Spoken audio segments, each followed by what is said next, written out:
Hello everyone. आज हम लोग टंग के बारे में पढ़ेंगे। जैसा कि मैंने डाइजेस्टिव सिस्टम शुरू किया है तो उसमें मैं पहले बकल कैविटी के बारे में कुछ डिस्कशन किया है। ठीक, अब आज टूथ वगैरह के बारे में डिस्कस कर चुकी हूँ मैं पिछले वाले लेक्चर में।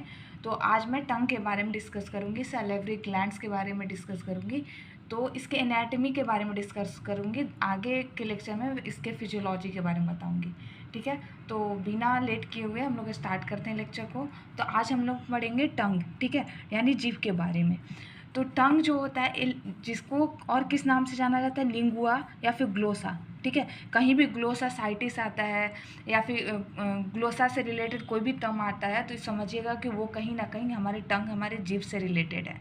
ठीक है, हाईली मोबाइल मस्कुलर ऑर्गन होता है। पूछा जाता है कि सबसे ज़्यादा वो कौन से मस्कुलर ऑर्गन है जो कि बहुत ज़्यादा मोबाइल, यानी कहीं भी मूव कर सकती है। मोबाइल मतलब कहीं भी मूवमेंट कर सकती है। तो सबसे ज़्यादा मोबाइल मस्कुलर ऑर्गन जो होता है वो होता है टंग होता है। ठीक है, इसको हम ऊपर नीचे दाएं बाएं लेफ्ट राइट कहीं भी हम इसको मूव कर सकते हैं। ठीक है, it is situated partially in the mouth. ये जो टंग होता है इसका कुछ हिस्सा हमारे माउथ, हमारे मुंह में होता है और कुछ हिस्सा इसका ओरोफेरिंग्स में होता है। मैं ओरोफेरिंग्स के बारे में बताऊंगी जब फेरिंग्स से रिलेटेड पढ़ेंगे। तो ओरोफेरिंग्स होता है, ये कुछ हिस्सा इसका फेरिंग्स वाले रीजन में होता है और कुछ हिस्सा इसका हमारे मुंह में होता है, माउथ में होता है। ठीक है, फंक्शन ऑफ टंग, टंग का कार्य क्या है, जीभ का कार्य क्या है? तो मैस्टिकेशन, ये जब हम लोग खाना खाते हैं तो उसको चबाने में हेल्प करता है। ठीक है, दांत के साथ चबाने में ये हेल्प करता है। टेस्ट, हमारे टेस्ट बर्ड को बताता है, खट्टा है, मीठा है, तीखा है, इन सारी चीज़ों को बताता है। डिग्लूटेशन, जब हम खाना को चबा लेते हैं तो जब उसको निगलते हैं तो उसको निगलने में हेल्प करता है। ठीक है, स्वेलिंग में हेल्प करता है, स्वेलिंग में। आर्टिकुलेशन यानी स्पीच, यानी हमारे बोलने में मदद करता है। ये जो टंग है हमें बोलने में हेल्प करता है कि हम क्या बोल रहे हैं। ठीक है, ओरल क्लीननेस, ओरल क्लीननेस, जीभ जो होता है, हमारा जो टंग होता है ये हमारा ओरल क्लीननेस में हेल्प करता है। यानी यहाँ पे कोई किसी भी तरह का मटेरियल आके थिक सिक्रेशंस वगैरह जम जाते हैं तो उसको हम क्लीन आसानी से कर लेते हैं। तो ओरल क्लीननेस में हेल्प करता है। ठीक है, सरफेस ऑफ टंग, अब इसके एनाटमी हम लोग पढ़ेंगे तो इसमें इसके सरफेस को देखेंगे। इसके सरफेस दो होते हैं, dorsal surface and ventral surface. यानी ये हमारे ये जीभ है, तो जो हम ऊपर का जो हिस्सा देखते हैं ना, ऊपर का हिस्सा देखते हैं तो ये होता है डॉर्सल। ठीक है, ये डॉर्सल, और जस्ट उसके नीचे का हिस्सा जो रहता है, जैसे हम ऊपर की तरफ जीभ को जब हम ऊपर की तरफ टच करते हैं, ठीक है, ऊपर वाले रीजन में, ऊपर वाले माउथ में टच करते हैं, ऊपर वाले जबड़े में जब टच करते हैं तो जो नीचे वाला हिस्सा रहता है जीभ का उसे हम लोग बोलते हैं वेंट्रल। ठीक है, उसे हम वेंट्रल सरफेस बोलते हैं। तो डॉर्सल सरफेस के बारे में सबसे फर्स्ट पढ़ते हैं। तो डॉर्सल सरफेस का जो स्ट्रक्चर है वो देखिए पहले। तो डॉर्सल सरफेस यानी जो हम हिस्सा देख पाते हैं, जीभ का वो हिस्सा जो हम देख पाते हैं वो होता है डॉर्सल सरफेस। तो डॉर्सल सरफेस में देखिए कि यहाँ पे एक लाइनिंग होती है। ठीक है, एक यहाँ पे लाइनिंग होती है और ये जो लाइनिंग है, ये जो लाइनिंग है इसे हम लोग बोलते हैं सैकुलस टर्मिनलिस।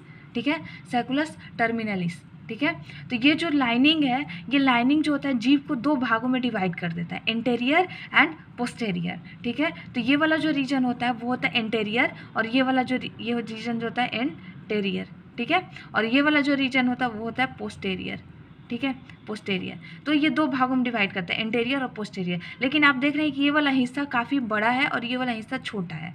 तो ये वाला हिस्सा जो होता है वो पूरे जीभ का 2/3 पार्ट होता है, यानी 2/3 पार्ट इंटीरियर होता है और 1/3 1/3 जो होता है वो पोस्टेरियर होता है। ठीक है, और यहाँ पे एक स्ट्रक्चर होता है, एक रीज लाइक स्ट्रक्चर होता है जिसको हम लोग बोलते हैं फोरामेन सिकम। ठीक है, क्या बोलते हैं? फोरामेन सिकम। और इसी फोरामेन सिकम से एक जो ये लाइनिंग एक आती है, ठीक है, ये एक आपको जीभ पे हल्की सी लाइनिंग टाइप दिखेगी। वो जो लाइनिंग है वो जो ये 2/3 पार्ट है, इंटीरियर पार्ट को लेफ्ट और राइट में डिवाइड करती है। ठीक है, ये राइट हो गया और ये लेफ्ट हो गया, दो भागों में डिवाइड कर देती है, left and right.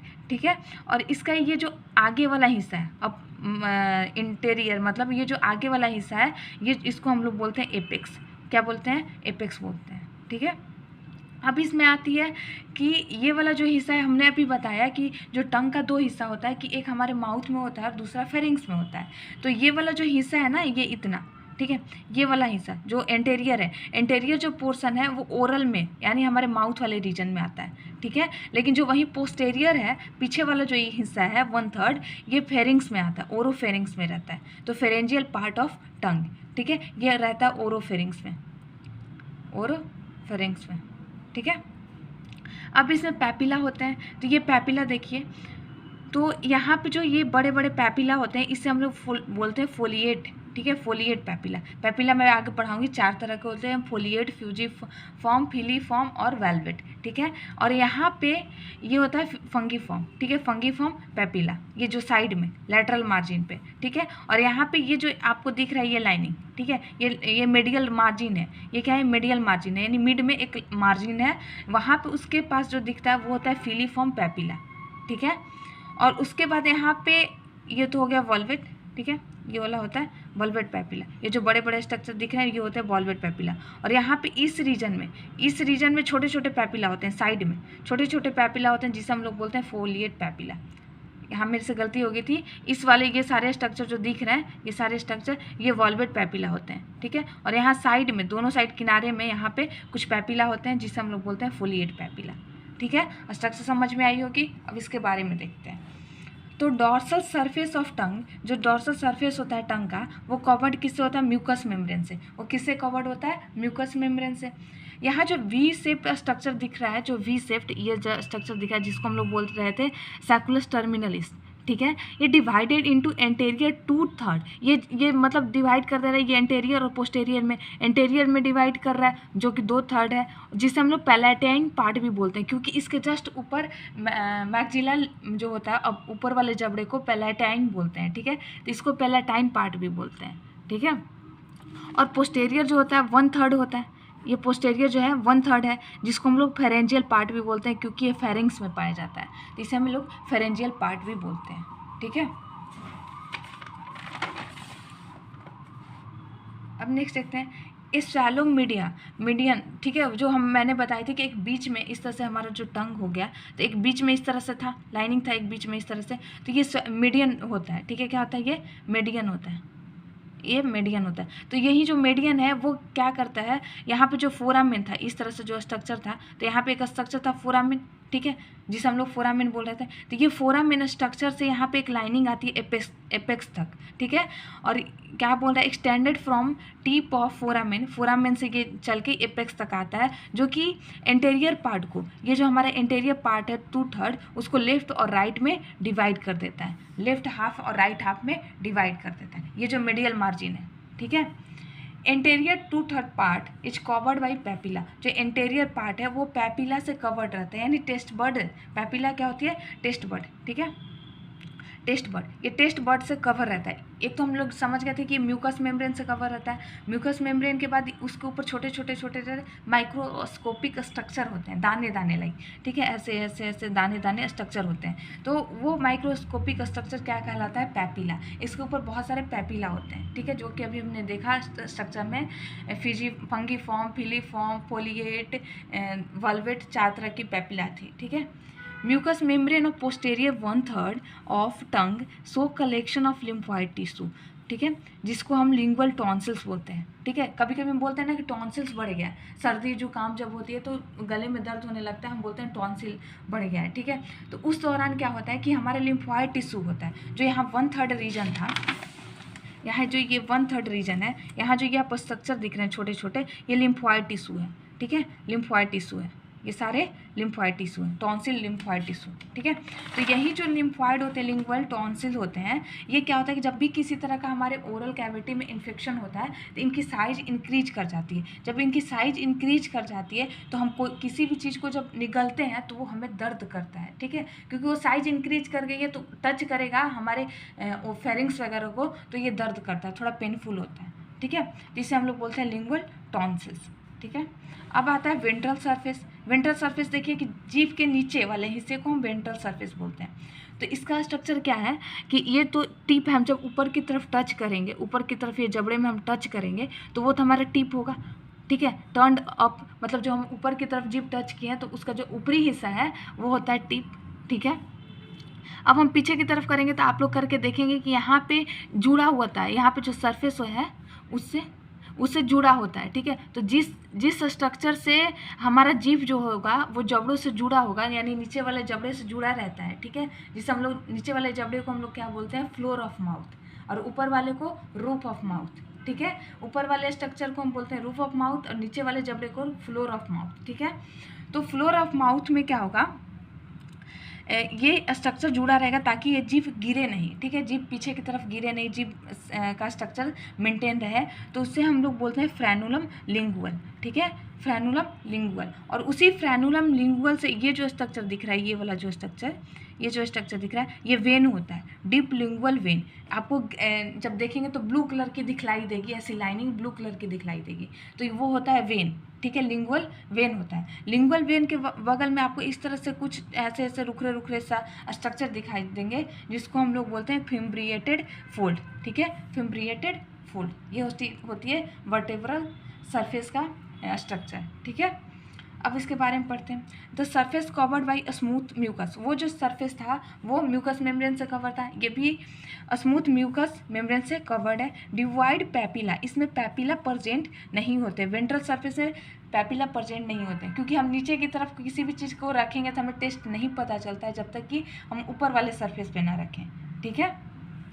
There is an median fold, यहाँ पे एक मीडियन फोल्ड है जो कि बीच में है, जिसे हम लोग बोलते हैं फ्रेनुलम लिंगुअल। वो क्या करता है कि अटैच रखता है हमारे टंग को, attaching the tongue to the floor of mouth, यानी हमारे मुंह से जो नीचे वाला सरफेस है, हमारे मुंह का जो नीचे वाला सरफेस है, नीचे वाले जबड़े के पास जो सरफेस है, उससे अटैच रखता है हमारे टंग को, जिसकी वजह से हमारा टंग जो है वो फेरिंग्स में गिर नहीं पाता है, फेरिंग्स में फॉल नहीं हो पाता है। अगर वो अटैच नहीं होता तो पीछे की तरफ गिर जाता, हमारा जो टंग है पीछे की तरफ फॉल कर जाता। लेकिन यही जो स्ट्रक्चर है फ्रेनुलम लिंगुअल, ये फॉल ऑफ टंग से बचाता है, ठीक है, टंग से मतलब टंग को पीछे की तरफ फेरिंग्स में गिरने नहीं देता है, ठीक है। अब देखते हैं either side of frenulum. Frenulum अभी हमने बताया जो बीच में स्ट्रक्चर थी जो कि ज्वाइंट कर रखता है, उसके दोनों तरफ डीप लिंगुअल वेन थे, ठीक है। आप देखेंगे मिरर वगैरह में तो आपको ब्लू कलर का स्ट्रक्चर दिखाई देगा, वहीं आप वेन होता है। इसी वजह से हम लोग थर्मामीटर को वहाँ पे रखते हैं, क्योंकि वहाँ पे ब्लड सप्लाई ज़्यादा होता है, डायरेक्ट वहाँ पे वेन के कांटेक्ट में थर्मामीटर रहता है, जिसकी वजह से हमें एक्यूरेट टेम्परेचर मिल पाती है। तो इसका एक नोट है, वो ध्यान रखिएगा। When measuring the oral temperature, हम जब टेम्परेचर को मेजर करते हैं ओरली, तो कीप द थर्मामीटर, हम थर्मामीटर को इस एरिया में रखते हैं ताकि हमें कोर टेम्परेचर एक्यूरेट मिले। क्यों? क्योंकि अगर हम आर्म वगैरह में रख रहे हैं तो वहाँ पे पसीने वगैरह होते हैं, ठंडक रहती है, ठीक है, तो हो सकता है टेम्परेचर थोड़ा कम आए। लेकिन हम यहाँ पे रखते हैं, जब जीभ के नीचे रखते हैं तो वहाँ पे डायरेक्ट वेन के कांटेक्ट में रहता है, वहाँ पे ब्लड सप्लाई बहुत हाई रहता है, जिसकी वजह से हमें एक्यूरेट टेम्परेचर मिल सकता है, ठीक है। दूसरा इसका क्या फ़ायदा है, ये यहाँ पे हम नाइट्रोग्लिसरीन एक मेडिसिन लेते हैं, जिसको भी हार्ट रिलेटेड प्रॉब्लम रहती है, जब भी अचानक से चेस्ट में पेन होता है तो हम इस मेडिसिन को जीभ के नीचे रख लेते हैं। ये तुरंत एब्जॉर्ब होके हमारे सर्कुलेशन में चला जाता है, ब्लड सर्कुलेशन में। क्यों? क्योंकि यहाँ पे वेन होती है, वेन में ये डायरेक्टली जाता है और वेन में जाने के बाद ये डायरेक्टली हार्ट तक पहुँच जाता है। अगर चेस्ट पेन होता है तो ये वाली मेडिसिन सबलिंगुअली दी जाती है, यानी वहाँ पे रखी जाती है ताकि ये घुल के हमारे वेन में ब्लड सर्कुलेशन में चला जाए, ठीक है। अब इसका थोड़ा सा देख लेते हैं नर्व सप्लाई। जीभ को कौन सी नर्व सप्लाई करता है, मतलब कौन सी नर्व है जो कि जीभ को सप्लाई करता है, तो हाइपोग्लोसल नर्व, ठीक है, जो कि 12th नर्व है। टोटल 13 नर्व होती है, जिसमें से 12th नर्व जो है हाइपोग्लोसल नर्व, ये जीभ को सप्लाई करती है, टंग को नर्व सप्लाई करती है, सिग्नल सप्लाई करती है, ठीक है। ब्लड सप्लाई, लिंगुअल आर्टरी, अब जीभ है जो टंग है उसको भी तो ब्लड सप्लाई चाहिए ना, आर्टरी चाहिए, वेन चाहिए ताकि ब्लड सप्लाई हो सके। तो लिंगुअल आर्टरी जो है वो branch of external carotid artery, हम लोग पढ़ेंगे। कैरोटिड आर्टरी जो है ऊपर की तरफ हार्ट से होके वो ब्रेन तक जाती है। कहाँ तक जाती है? ब्रेन तक। तो ये इसी का एक ब्रांच होता है जो कि सब लिंगुअल आर्टरी होता है, जो कि टंग के पास चला जाता है, इसी का एक ब्रांच होता है, ठीक है। इसी से एक ब्रांच निकल के लिंगुअल आर्टरी बन जाता है, जो कि टंग के पास जाता है, वहाँ पे ब्लड सप्लाई करता है, ठीक है। लिंगुअल वेन क्या होगा कि अब तो ब्लड सप्लाई हो गया तो वहाँ से वेस्ट ब्लड जो होगा वो भी तो आना चाहिए, तो वो आता है लिंगुअल वेन के थ्रू, और वो कहाँ पे आता है? जुगुलर वेन में, ठीक है। यहाँ पे नीचे की तरफ हमारा जो जुगुलर एरिया है, जो मतलब जुगुलर एरिया क्लैविकल रीजन से जस्ट थोड़ा नीचे हमारा जो ये क्लैविकल पोर्शन है, ठीक है, ये पढ़ेंगे, जो कॉलर बोन बोला जाता है, कॉलर बोन, उसके नीचे जुगुलर वेन होती है, वहाँ पे आके ये जुड़ जाता है, ठीक है, वहाँ पे आके ये जुड़ जाता है, ठीक है। नेक्स्ट अब हम लोग पैपिला के बारे में पढ़ते हैं, ठीक है। तो अभी मैंने बताया कि पैपिला 4 तरह के होते हैं, ठीक है। तो epithelial over the papilla partially keratinised, जो अभी हमने बताया कि टंग के ऊपर इपिथेलियल लेयर होता है, तो ये जो पैपिला होता है, ठीक है, ये जो पैपिला होता है इसके ऊपर इपिथेलियल लेयर होता है, ठीक है, इपिथेलियल लेयर होता है, लेकिन इसमें केराटिनिन भी पाया जाता है, केराटिनाइज्ड भी होता है, ठीक है, केराटिनिन भी पाया जाता है, ठीक है। 4 टाइप्स ऑफ पैपिला, पैपिला 4 तरह के होते हैं, फिलीफॉर्म पैपिला, फंगीफॉर्म पैपिला, सर्कमवैलेट पैपिला और फोलिएट पैपिला, ठीक है, 4 तरह के होते हैं। तो 1 बाई 1 पढ़ते हैं। तो सबसे पहला है filiform papilla.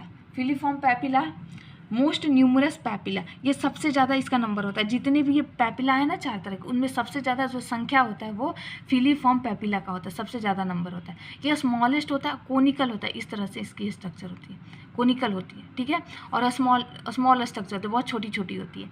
Having no taste bud, इसमें कोई टेस्ट बड नहीं होता है कि आपको ये टेस्ट बताएगा कि खट्टा है, मीठा है, तीखा है, कुछ भी है, ये टेस्ट नहीं बताता, इसमें कोई टेस्ट बड नहीं होते हैं, ठीक है। कवर लार्ज सरफेस एरिया, ये टंग का बहुत ज़्यादा सरफेस एरिया को कवर करता है, यानी हर जगह ये फैला होता है, ठीक है।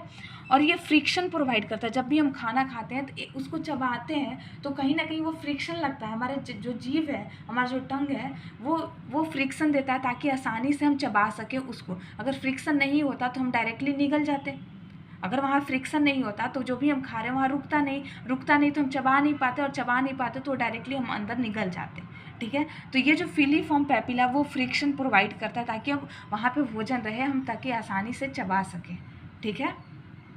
दूसरा है फंगीफॉर्म पैपिला। फंगीफॉर्म, इसका स्ट्रक्चर ही देख के लग रहा है ये फंगीफॉर्म, इसका ऊपर वाला जो हिस्सा होता है वो चौड़ा होता है, ब्रॉडर होता है, और जो नीचे वाला हिस्सा होता है वो नैरो होता है, ठीक है।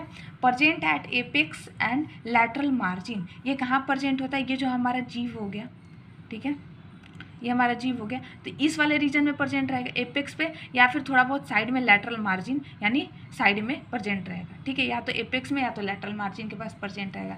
हैविंग टेस्ट बड, इसमें टेस्ट बड प्रेजेंट होता है। नॉन कैरेटिनाइज्ड, ये फंगीफॉर्म ही पैपिला है जिसमें कैरेटिनिन नहीं प्रेजेंट होता है, बाकी सारे पैपिला में कैरेटिनिन प्रेजेंट होता है, ठीक है। नेक्स्ट है सर्कुमवैलेट पैपिला। सर्कुमवैलेट पैपिला मैंने बताया था, ये कहाँ होता है, लार्जेस्ट पैपिला, ये सबसे बड़ी पैपिला होती है of tongue. It is arranged in a row just anterior to the sulcus terminalis, ठीक है, ये सकस टर्मिनलिस के यहाँ देखिए स्ट्रक्चर में सर्कुमवैलेट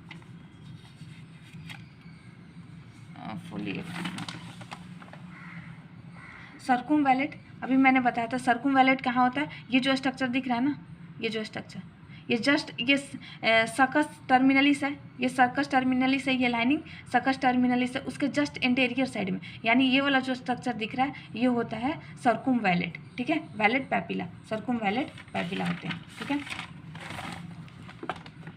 यहाँ मैंने गलत लिख दिया ये, सॉरी, ये जो स्ट्रक्चर है वो होती है सर्कुमवैलेट papilla, सर्कुमवैलेट papilla,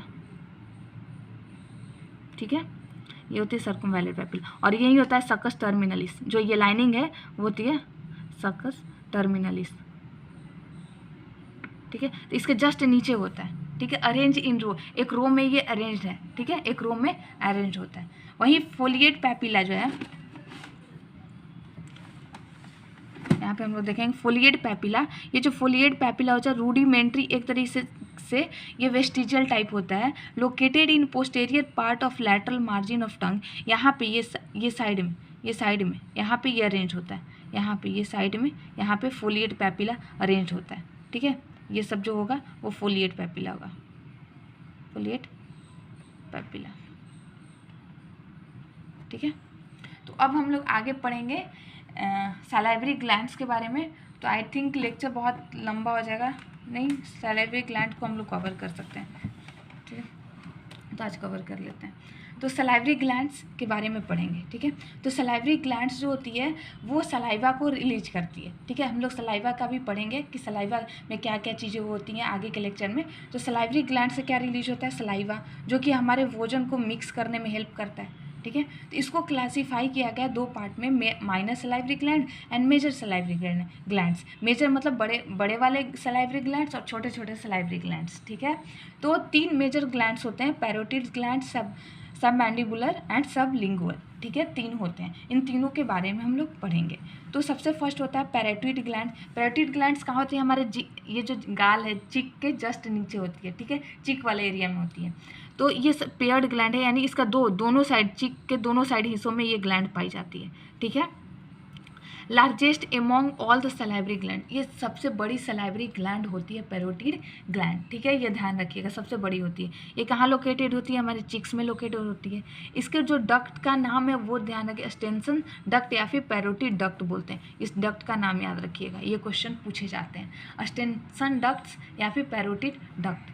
open in the buccal cavity, इसका जो डक्ट है इस तरह से आया और यहाँ पे जो ये बकल कैविटी है, टीथ है, टंग है यहाँ पे, तो ये इसका डक्ट आके यहाँ पे खुलता है, ठीक है। इसका डक्ट यहाँ पे, ये कहाँ खुलता है? जो हमारा मोलर एरिया है, यहाँ पे टीथ होते हैं ना, मोलर, प्री मोलर, मोलर, जो कि मैंने पहले वाले लेक्चर में बताया। तो ये जो सेकेंड मोलर है, दूसरा जो मोलर टूथ है, वहाँ पे आके ओपन होता है इसका डक्ट, ठीक है, यहाँ पे आके ये ओपन होता है इसका डक्ट, ठीक है। सब मैंडिबुलर ग्लैंड, सब मैंडिबुलर ग्लैंड के बारे में देखते हैं। It is a larger salivary gland, ये भी एक लार्जर सलाइवरी ग्लैंड है, मतलब सबसे बड़ी पैरोटिड के बाद आती है सब मैंडिबुलर ग्लैंड, ठीक है। ये 5 सेंटीमीटर लॉन्ग होती है, इसको ध्यान रखिएगा, एक्सटेंशन।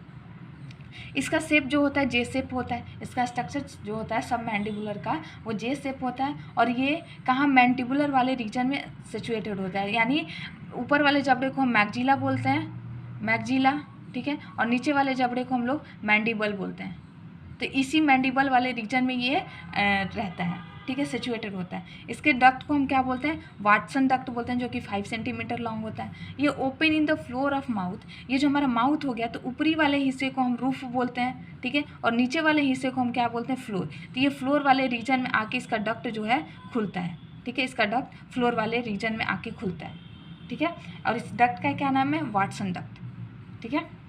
थर्ड है सबलिंगुअल ग्लैंड। सबलिंगुअल ग्लैंड जो होती है वो सबसे छोटी ग्लैंड होती है। इन सबसे छोटी नहीं, मतलब माइनर ग्लैंड्स से नहीं, जो मेजर ग्लैंड्स है ना, ऑल 3 जो मेजर ग्लैंड्स हैं उनमें ये सबसे छोटी होती है, स्मॉलेस्ट होती है। बिलो द टंग, ये टंग के जीभ के नीचे रहती है, ठीक है। Open in the floor of mouth, ये भी हमारा जो फ्लोर है नीचे वाले से वहीं पे आके ओपन होती है, ये हमारे टंग के नीचे रहती है। इस डक्ट को क्या बोलते हैं? Duct of Rivinus, duct of Rivinus. तो ये रहा सलाइवरी ग्लैंड्स का स्ट्रक्चर, और आई थिंक मैं अब आगे वाले लेक्चर में एसोफेगस या फिर सलाइवा के बारे में बताऊंगी और स्टमक का स्ट्रक्चर बताऊंगी। तो अगर आपको ये लेक्चर पसंद आई हो तो प्लीज़ चैनल को लाइक एंड सब्सक्राइब करें, ताकि मैं आगे का लेक्चर बनाने के लिए मोटिवेटेड रहूं। तो थैंक यू वेरी मच।